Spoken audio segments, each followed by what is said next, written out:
11 araw. Oo, 11 araw na ako nagbibisikleta sa kalsada. Siguro kung first time mo palang mapapanood ang mga video ko, nagtataka ka kung bakit ko nga ba ginagawa to. Let me explain. Ang ginagawa pala namin ay tinatawag na North Luzon Loop. Ito yung iikutin mo yung mga probinsya at mga bayan sa norting bahagi ng isla ng Luzon. Madalas tong ginagawa ng mga motorista at syempre maging naming mga siklista. At sinasabi ko sa'yo, mas challenging to pag nakabisikleta ka. Actually, marami na rin nagsasabi na pinapahirapan lang namin ang aming mga sarili.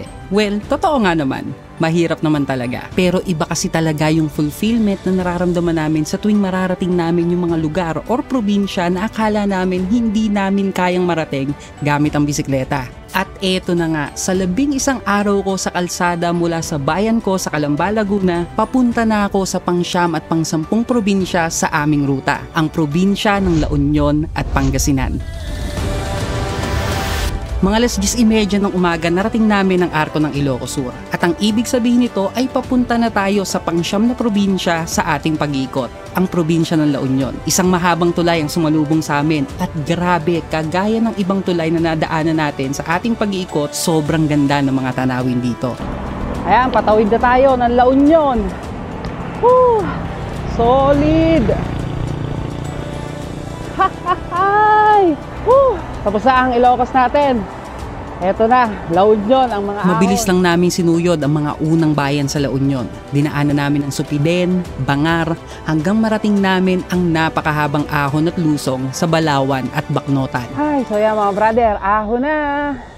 Aahon na tayo. Unang ahon natin sa La Union. Grabe.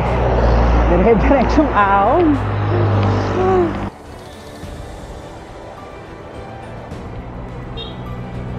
Kaya mga brother, nasa Bacnotan na tayo. And tuloy-tuloy lang tayo. Palusong na rin naman. Kaya solid na solid.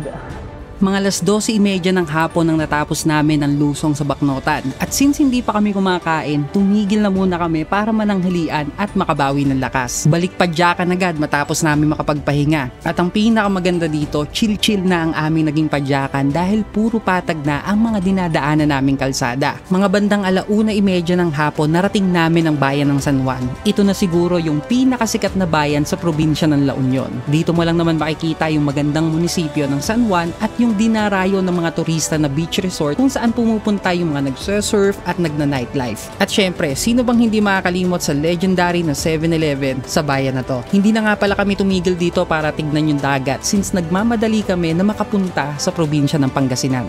Mga 2:00 ng hapon nang narating namin ang bayan ng San Fernando. Buti na lang, patag lang at puro lusong ang kahabaan nito. Bago mag 3:00 ng hapon nang narating namin ang bayan ng Bawang. At eto yung nangyari. Nandito na pala kami sa Bawang, La Union. Tapos lahat kami ay inaantok na. So yun, napag-usapan namin na maghahanap muna kami ng waiting shed. Tapos tulog muna. Mahirap pa labanan ng antok habang nagbabike. Baka bigla sumemplang. Sa mga araw na inaanto kami sa daan, talagang tumitigil kami sa mga waiting shed para umidlip. Mahirap kasi baka maaksidente pa kami pag pinilit naming dumiretso ng pagpadyak. 4:00 ng hapon, inumpisahan na ulit namin ang pagpadyak. At dahil nakabawi na kami ng lakas, mabilis lang naming sinuyod ang mga huling bayan sa La Union. Dumaan kami ng Caba, Aringay, at pagdating namin sa Agoo, pinuntahan namin yung pinakamalaking statwa ng agila dito, or tinatawag na Eagle of the North. Solid na side trip yan mga brother if madadaanan mo ang bayan na to. Papalubog na ang araw nang binaybay namin ang bayan ng Santo Tomas. At dahil nalaspag kami sa haba ng aming pinadyak mula sa Santa Maria, Ilocos Sur, dito pa lang naghahanap na kami ng matutulugan.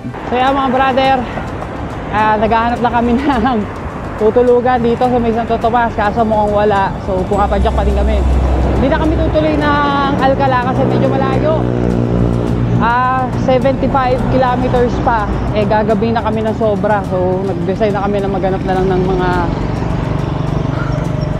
hotel or motel dito sa parting to. Sana meron. Napakasarap talagang pagmasdan ng paglubog ng araw habang binabaybay namin ang bayan ng Rosario. At eto na rin yung pinakahuling bayan sa lalawigan ng La Union. At mga 6:00 ng gabi nang narating namin ang arko ng Pangasinan. Agad kaming dumiretso sa unang bayan nito, ang San Fabian. Dito nagtanong-tanong kami sa mga lokal kung saan pwede magpalipas ng gabi. At buti na lang may nakita kaming beach resort na pwedeng tulugan.